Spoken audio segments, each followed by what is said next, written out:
a shining hope of our greatness was reawakening in faraway Oregon, the United States of America, at the just concluded World Athletic Championship.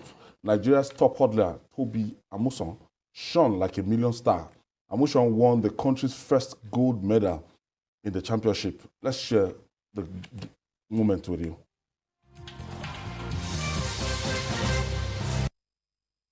Toby Amusan has broken the world record already today. I wonder if she gets a second check for $100,000 if she breaks it again. First and foremost, though, this is about a gold medal. Those are never taken away. Records. Amusan is in green. Camacho Quinn second from the left. The Olympic champion's been left a little bit at the start by Armstrong. Amusan now beginning to come through. So too is Anderson. Toby Amusan, look at the clock. I cannot believe it. She's done it again. 2 world records in one night. And she makes history by becoming Nigeria's first world champion. What a way to do it. What a stage on which to discover sporting in rest of time. And tonight, she's done both. That is a massive world record. Amusan is in green. Camacho Quinn second from the left. The Olympic champion's been left a little bit at the start by Armstrong. Amusan now beginning to come through. So too is Anderson. Toby Amusan, look at the clock. I cannot believe it. Toby.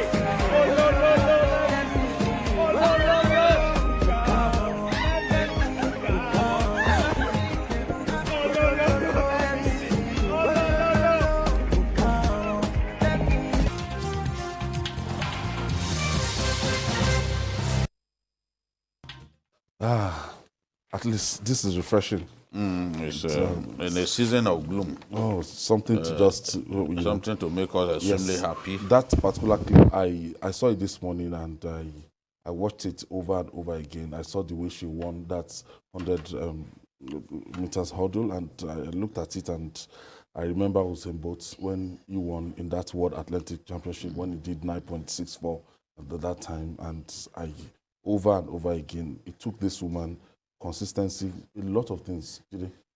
Yes, she's had to work hard to get to where she is. She started as a 100 meters runner.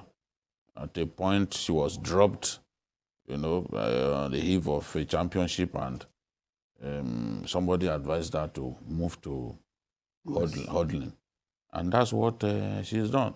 Her school in America first rejected her because at times she was doing 14 seconds, and they felt, look, this is too slow. But by the time she began to do it in just 13 seconds and the rest, and she broke very close Gloria to Aloze's 23-year-old record. Then they began to take note of her. She said suddenly the school started calling her. They almost killed her with calls. That look, this is the time to come and all that. That's the school in the US. So this is someone who has really worked hard to be where she is, and I'm sure that back in her school, Our Lady of Apostle Secondary School, Jebode, they'll be very proud that they produced an athlete, a world-class athlete. Nigeria had never won gold in the World Athletics Championship. Never. So to see our national anthem being played on such a big stage is something of tremendous pride. And to see even white people, of joy. Even white people, to see white people singing Kiss Daniels, they were playing it and massive hits, Buga, because that is the song of the moment. When she got there, she was shaking people. Yes, they were saying Toby and they were singing this, oh, lo. That quickly reminded her that, look, these guys, they follow Nigeria, they follow our music. Our musicians are big ambassadors of our country, and Toby too. I hope that we will be able to hold on to people like Toby. The good so thing that they can win more laurels. The good thing there is that we have a lot of Toby Amusan, in this country, waiting to be discovered. They are just all over Ajegule or everywhere, but they don't have the right, environments to, to achieve this? Well, this is what the Americans would call a diamond in the rough. That's something you think is totally bad. Something will come out and shine like a million stars. As you said, we have the raw materials. We just don't have the way to make them finished products yet. That's why some of our best throughout our history, the Egbuni case, the Dele Umos, They leave the all of country. them Some have of to them leave will go and Ni- they if have you go to to leave Olympics, you will Nigeria see most of these to people. make a They are difference. now, citizens of other countries. Because there They'll be was a competing time against that all the Nigerian university games used to produce a lot of things of this nature. That one is that. Nigerian Polytechnic Games used to bring forth many athletes. Nuga, That is gone. Waug. Now we are more interested in other stuff that make us happy. Today is a happy day in Nigeria because some people are still queuing up for fuel. Some people, the price of bread has gone up by 100%. Things are really, really bad. So we need things like this to remind us of who we really are, champions. If you go to Now the we can national Bugana stadium today, we have a lot of these athletes that they train every day and they're waiting for just this opportunity. Yes, and I think some of what we used to do in the past, we don't do them anymore. We need to do them. There are our athletics clubs. Yes. Clubs, so yeah, okay. just like we had football clubs, we used to have athletics clubs contesting against one another. In fact, I remember Amid Adio. Yeah. Amid Adio, NTA. who used to be, one of the best 100 meters runners in Nigerian history. He came from an athletics club in Lagos and came to compete on the tartan tracks of the Ilorin Mini Stadium. And I witnessed it myself. As a young boy, I saw Innocent Egbunike win the 100 meters race in 1980 inside the stadium in Ilorin. Kwaspo 80 was what it was called then.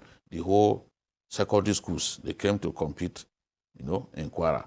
I also saw Olapade Adenike, a student of CNS College, Saboke Ilorin, win the 100 meters race in 1985, right inside the stadium in Ilorin, because I wasn't joking with any time I heard that. I said, old. Yes, I'm in my mid-50s. I'm not too old. That's 42 years ago. I know history. It's not that I'm too old. I can tell stories, things that happened before I was born. That's me. I can tell you about 1966 World Cup. I didn't witness it. Okay. So I'm saying, look, in those days, even the rivalry among the athletes, I remember Linda Ebiemokumo and Mary Onyali. Yeah. They had a race in Port Harcourt. And they said there will be a rematch in Ilorin. I left what I was doing to watch the rematch, which was won by Mary Onyali. Linda Ebiemokuma won the 100 meters in her home state then of Rivers. But when they came to Ilorin, it was Mary Onyali that won. I saw it myself. Nobody told me the story. Adenike's father was a member of the Athletics Association in Kwara State at that time. Coaches like Coach Harrison Momo, who produced the great Akinremi twins, Omotayo and Omolade, they were living in front of my house, those guests. They also represented Nigeria on this big stage like this, and they won medals. So it makes me happy. In fact, when our 4x100 meters female relay team broke the 30-year-old record set by our Olympic team, Barcelona Olympic team of 1992. That's the Beatrice in Utondu, Faith Hidehen, Mary Onyali. That's their Christian Para Thompson. That team. This set, very young girls that we are put together now, very young, probably the youngest ever.